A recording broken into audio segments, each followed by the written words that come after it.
CM Revanth రెడ్డికి సుప్రీంకోర్టులో ఊరట దక్కింది. పరువు నష్టం కేసులో బీజేపీ నేత కాసం వెంకటేశ్వర్లు వేసిన పిటిషన్ను సుప్రీంకోర్టు కొట్టేసింది. లోక్సభ ఎన్నికల సమయంలో రేవంత్ రెడ్డి చేసిన వ్యాఖ్యలపై బీజేపీ నేత కాసం వెంకటేశ్వర్లు పోలీసులకు ఫిర్యాదు చేశారు. దీంతో సీఎం రేవంత్ పై ఎఫ్ఐఆర్ నమోదైంది.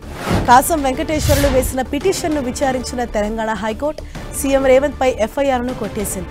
దీంతో తెలంగాణ హైకోర్టు తీర్పును సుప్రీంకోర్టులో సవాల్ చేశారు కాసం వెంకటేశ్వర్లు.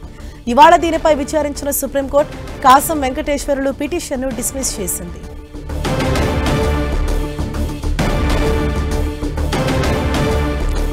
ఇదే విషయంపై మరింత సమాచారం మా ప్రతినిధి గోపి మనకు అందిస్తారు. గోపి,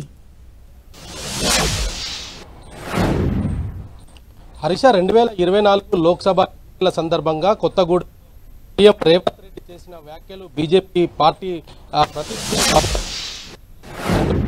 కాసం వెంకటేశ్వర కొట్టివేయడంతో ఆయన సుప్రీంకోర్టును ఆశ్రయించారు. ఈ రోజు సుప్రీంకోర్టులో ఆ పిటిషన్ కూడా డిస్మిస్ చేస్తూ బిఆర్ గవాయ్ తీర్పునివ్వడం జరిగింది. అయితే ఆ సందర్భంగా కూడా ఇటు పొలిటికల్ పార్టీలుగా లబ్ధి కోసం ఈ యొక్క సుప్రీంకోర్టును వాడుకోవద్దంటూ కూడా ఆయన వ్యాఖ్యలు చేయడం జరిగింది. అదేవిధంగా ఇంకొకసారి కూడా ఇటువంటి పిటిషనర్ తరపు న్యాయవాది కోర్టుకు మరో విషయాన్ని చెప్పబోతుంటే దీనిపై దాదాపు 10 లక్షల రూపాయల వరకు మీ పిటిషనర్ కు నష్టపరిహారం వేస్తామంటూ కూడా వ్యాఖ్యానించడం జరిగింది. అయితే ఈ పిటిషన్ కి సంబంధించి 2024 లోక్సభ ఎన్నికల సందర్భంగా చేసిన వ్యాఖ్యలు ఇది రాజకీయంగా తేల్చుకోవాల్సిందే తప్ప ఇటు కోర్టులో ఇది తేల్చకూడదు అంటూ కూడా ఆయన వ్యాఖ్యానించడం జరిగింది. అదేవిధంగా ఈ కేసును డిస్మిస్ చేస్తూ తీర్పునిచ్చారు. అయితే రేవంత్ రెడ్డి పైన ఏదైతే కేసు నమోదైందో అది